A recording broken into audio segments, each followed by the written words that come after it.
Supreme court में फौजी अदालतों में सिविलियंस के ट्रायल के फैसले के खिलाफ अपीलों पर समाअत जारी है। जस्टिस मोहम्मद अली मजहर ने इस्तफसार किया कि मिलिट्री कोर्ट से कितने लोग रिहा हुए। एडिशनल अटॉर्नी जनरल ने आगाह किया कि पहले 20 फिर 19 रिहा हुए। इस वक्त जेलों में 66 मुल्जिमान हैं।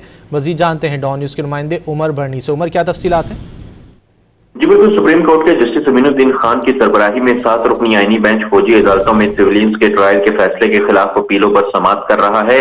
दौरान समाअत सिविल सोसाइटी के वकील फैसल सिद्दीकी अदालत के रूबरू पेश हुए और अपने दलाइल जो है वो जारी किए। जस्टिस मोहम्मद अली मजहर ने इस्तफसार किया कि मिलिट्री कोर्ट से कितने लोग रिहा हुए, जिस पर फैसल सिद्दीकी ने बताया कि 105 कुल मुल्जिमान थे, जिसमें से 20 मुल्जिमान रिहा हुए। एडिशनल अटॉर्नी जनरल ने मौक़िफ़ इख्तियार किया कि 20 पहले हुए थे, फिर 19 रिहा हुए। इस वक्त जेलों में 66 मुल्जिमान हैं।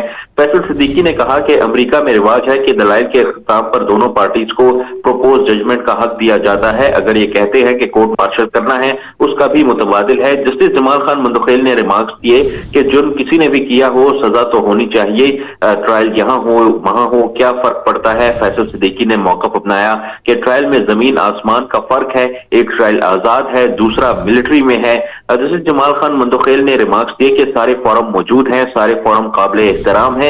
फैसल सिद्दीकी ने रिमार्क्स दिए कि 83A में FPLE ने कहा था कि आप कानून को चैलेंज नहीं कर सकते।